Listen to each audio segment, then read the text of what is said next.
follow request came in at 11:47 p.m. on a Tuesday. Tim Briggs was half asleep on the couch, laptop balanced on his chest, a half-eaten bowl of popcorn on the cushion beside him. He was supposed to be working on Chapter 12 of his next book, a deep dive into the psychology of con artists, but instead he'd fallen into the familiar trap of mindlessly scrolling Instagram. The notification popped up. "Julie Donahue wants to follow you." He didn't recognize the name, didn't recognize the face in the profile picture either. A brunette, mid-30s, careful smile, the kind that didn't quite reach the eyes. He hit accept without thinking and set the phone face down. It buzzed 30 seconds later. "Are you really her husband?" Tim stared at the message for a long moment. Her husband, not Adriana's husband, not his wife's name, just her. Like the woman on the other end of the screen already knew something he didn't and was deciding how much of it she wanted to hand over. He typed back, "Yes." Then he put the phone down again and waited. The hour that followed was the quietest hour of his life. He didn't pace, he didn't spiral. Tim Briggs had spent the better part of 8 years writing about people who deceived others for sport, and somewhere along the way he'd learned that panic was the enemy of clarity. So he made coffee. He read 3 pages of his own manuscript. He did not check his phone. When it buzzed again, he picked it up slowly. 1 screenshot, just one. He read it twice, then a third time. It was a text conversation, Adriana's name at the top, her contact picture, the one she used everywhere. Or that laughing photo from their honeymoon in Lisbon. The man she was texting was listed as N. 12 messages deep, there was one that extracted all the air from the room. He's too busy writing about liars to notice he's living with one. Tim set the phone on the coffee table. He sat very still. Then, slowly, the corner of his mouth curved into something that wasn't quite a smile and wasn't quite anything else. "All right," he said to the empty room. "Let's see how this goes." Tim Briggs at 34 was not what people expected when they pictured a best-selling author of psychological nonfiction. He wasn't bookish or soft-spoken.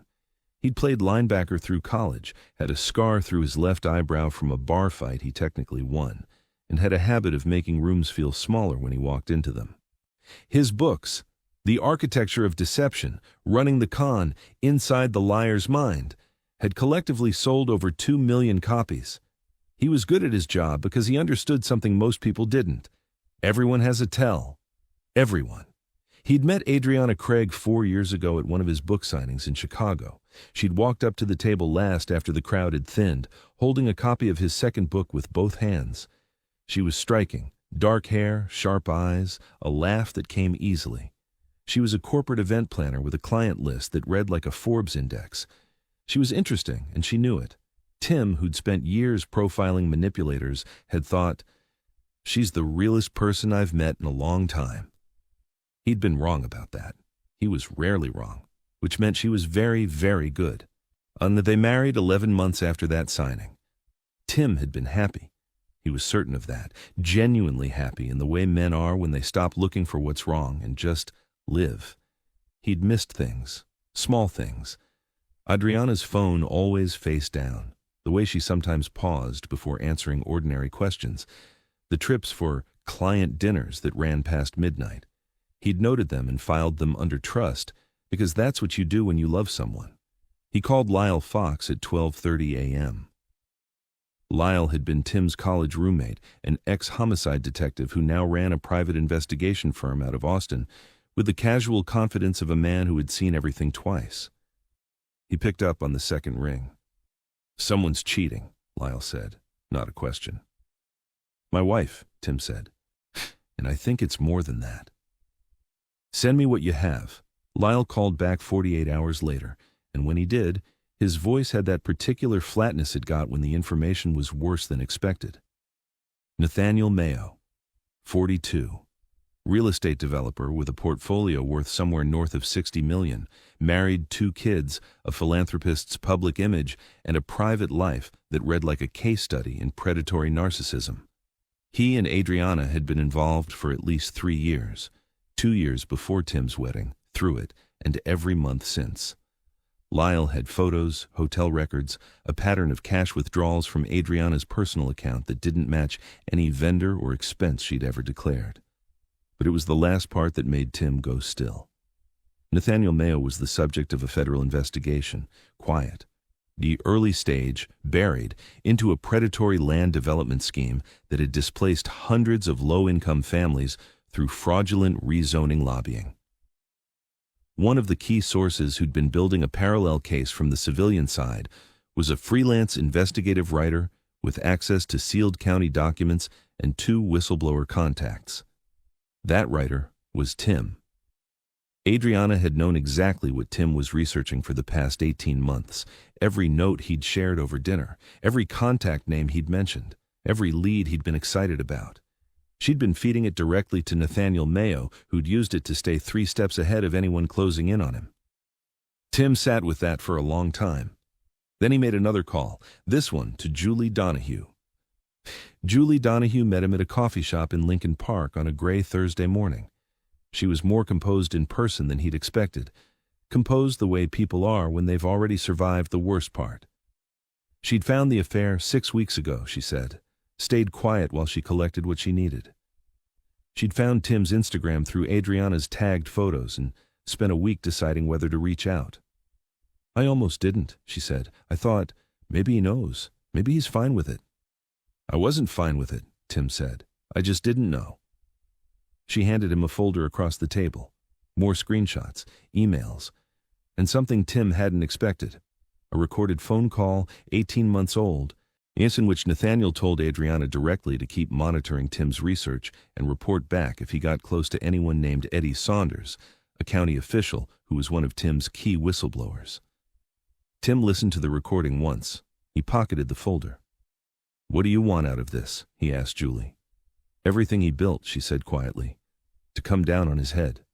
Tim nodded slowly. I can work with that. He didn't confront Adriana. That would have been satisfying for approximately 4 minutes and strategically worthless. Instead, he went home that evening and kissed his wife on the cheek and told her his book was stalling out. He'd lost his angle. He was thinking of scrapping the whole Mayo section and refocusing on a different developer, someone safer, less litigious. He watched Adriana's face while he said it. The micro-expression was there and gone in under a second, a flicker of relief she couldn't entirely suppress. That sounds smart, she said. You've been stressed about it for months. Yeah, Tim said. I think I've been chasing the wrong lead. By the next morning, Nathaniel Mayo knew, and by the next afternoon, he'd called off his legal team's monitoring of Tim's source contacts. He relaxed. That was the mistake. Because the next lead Tim fed Adriana wasn't wrong. It was a trap. He told her, casually, over takeout, that he'd found a second whistleblower, someone inside Mayo's own firm, someone with documentation of the rezoning payments. He gave her a name, Israel Kane, a name he'd invented, a man who didn't exist.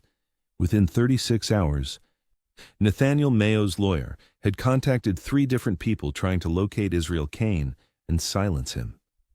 Tim had anticipated this and had Lyle Fox recording every inquiry. Nathaniel was now actively obstructing a non-existent witness in a real investigation. That was enough. The publisher angle came next, and it came sideways. Caesar Godfrey, head of acquisitions at Meridian Press, which had been Tim's publisher for 6 years, called and requested lunch. Tim went.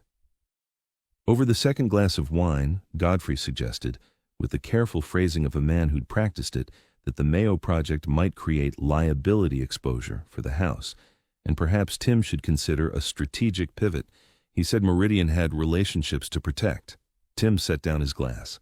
Caesar, are you telling me to kill my book? I'm suggesting a reframe. Who called you? Godfrey's pause was 3 seconds too long. Tim smiled pleasantly. Thanks for lunch. He'd been recording since they sat down. He sent the audio to Robin Quinn that evening, a journalist at a national outlet who'd been building her own file on Nathaniel Mayo for a year and a half and had been waiting for someone with inside sourcing to collaborate with. They'd connected 6 months ago, before any of this, through a mutual contact. The timing now felt less like coincidence and more like architecture. "I've got the financial records," Robin said over the phone. "You've got the behavioral documentation and the sourcing, and now you've got a publisher trying to bury the story." "When do you want to go?" Tim asked. "Yeah, how soon can you give me Adriana?" He chose a Sunday. Adriana was in the kitchen making coffee when he came in and set his laptop open on the counter. She glanced at it and went still. The screen showed everything. Not chaotic, organized, dated, labeled, sourced, hotel records, screenshots, the recorded call with Nathaniel, a folder marked financial, joint account withdrawals. Her face moved through three expressions in rapid succession: shock, calculation, then the beginning of a performance he'd seen 100 times in his research: the wounded denial. He cut it off before she started. "I've been writing about people like you for 8 years," he said. "I know every move, so don't." He pulled out a chair and sat down. "Here's where we are. You can cooperate fully. Sign a sworn statement, provide your communications, confirm what you passed to Nathaniel. And I'll keep your name out of the book. You'll still lose the marriage and probably some friends, but you'll keep your freedom. Or you can lawyer up and fight it, and everything goes in." "Everything." He paused. "Your choice, and I genuinely don't care which one you pick." Adriana sat down across from him. For a long moment she said nothing. Then, "How long have you known?" "Long enough to be thorough." She chose cooperation. He'd expected that, too. Nathaniel Mayo gave a press interview that Thursday. Preemptive, polished, arranged through his publicist to get ahead of what he'd been told through back channels was a rumored hit piece. He sat in a leather chair and smiled his donor dinner smile and said the allegations against him were the work of agenda-driven activists and that his developments had transformed communities. The article dropped 40 minutes after the interview aired. Robin Quinn's byline: Tim's sourcing credited 19,000 words, fully documented, with audio. The rezoning payments, the displaced families, the attempt to silence witnesses, the publisher pressure. And at the end, almost as a footnote, the detail that the developer had maintained an informant inside the household of the journalist investigating him, his own affair partner, for over 3 years. The interview clip became a meme by Friday morning.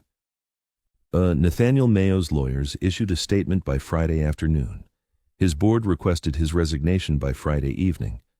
Julie Donahue filed for divorce that same weekend, and her attorney made very clear she'd be cooperating with the federal investigation fully.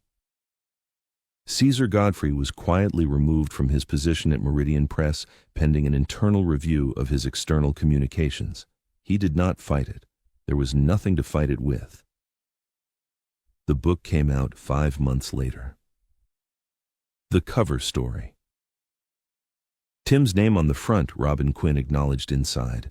It debuted at #1 and stayed there for 6 weeks. The dedication page read, "To Adriana, for the material." On the night of the release, Lyle Fox called him from Austin. "You really put that in the dedication?" "I really did," Tim said. "That's cold." "That's accurate," Lyle laughed. "What are you doing tonight?" "Book event, 300 people. Then I'm going home and sleeping for 12 hours. "And after that?"